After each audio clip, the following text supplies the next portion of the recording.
I got to teach an impromptu room clearing session the other night, and there was a newer officer who isn't overly well versed in room clearing tactics. So it was nice to have him present, and he had pertinent questions. And the questions started with basically where we were talking about pointing guns, and we were talking about when we're deactivating or selecting fire, deactivating the safety, manipulating the selector. And one of the things he also asked is, how common is this? How common do people discuss this? Is this something that's brought up regularly? And fortunately, the answer is no. A lot of people go off what they think the right answer is. And so I'm just going to quickly cover some of the concepts that I taught. Now, by no means does this mean that this is the right answer. This is my answer. This is what I teach. And so as I'm teaching, I'm going to say something along the lines of, this is my way of doing things. Try it for the duration of this. If it winds up not working for you, go to what might work better. But it's involving rifles. So might as well break out a rifle that I don't do videos with very often. So we're going to chamber check. Everything's good. We're empty. So right off the bat, let's talk about pointing guns. Pointing guns. It's a interesting topic. I know I've done a couple of podcast episodes. I know poor Warren Wilson has done some articles about it, and the truth is not very well received. People do not like the things that are being shared. We talk about the firearms rules, and a lot of people consider them as if they only apply to a sterile square range. Well, those firearms rules apply to life. They apply to whether we're training or if we're responding to something or if there's some form of deadly force that needs to be employed. So the mere act of pointing a firearm at someone, yes, that is a violation of the firearms rules, but also in most jurisdictions that can constitute at least an assault potentially. So if you don't have justification to be pointing a weapon at someone, you probably shouldn't be doing that. If you don't feel that you're in danger, you probably shouldn't be pointing. So the example I also provide in class is I have something that's designated as the bad guy, and I talk about distance to that potential threat.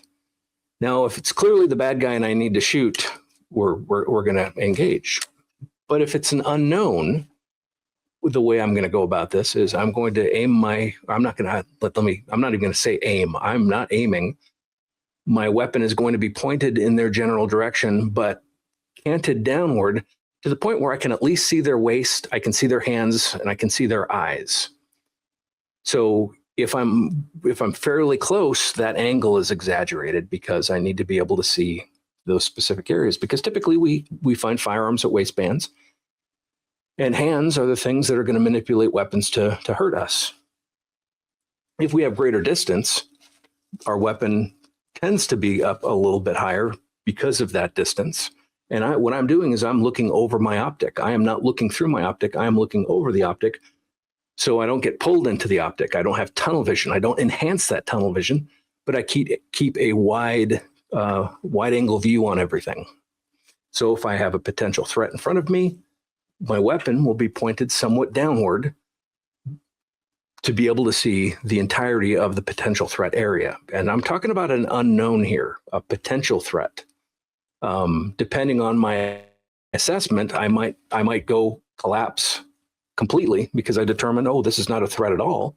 But more importantly, if this is an unknown and I need to address them or I need to make assessments of them, how much time does it take to go from this to this? Hardly anything. We've all done up drills. So from when I learned from Rich Mason at Darcy, a compress ready where I'm looking over the optic and able to see roughly waistband and up or hands and up, going from that position to on target, it's nothing. So what this is giving me time to react, because I don't want to just point haphazardly, but this is giving me a better means of assessing the entire picture. Next question: when do we take our weapons off safe? When do we put it in fire? And basically the way I teach it is, this stays on safe until I'm going to fire. That's all. I'm not switching off. I'm not putting it on. And this applies to an AR. This applies to a shotgun. This applies to anything that has a manual safety. Safety's on until I'm going to shoot, until I need to shoot. So I'm not going to enter a building that I'm going to clear and immediately do that. That doesn't work. This is one more level of protection to protect me from doing something prematurely, potentially harm, kill, worse. So we're in the building. We're going to enter the room. It doesn't start like that. Safety stays on. Weapon stays on safe. The only time I'm switching it to fire is when I need to shoot. And that by itself, so with an AK, it's going to be, the action is a little bit more, I wouldn't say it's complex, but it's slightly different. But with an AR, it's almost you can almost do it at the same time, switching to fire, going off safe, and pressing the trigger near simultaneous. So that's all. Just a quick little talk about some stuff we discussed recently. We'll talk to you later.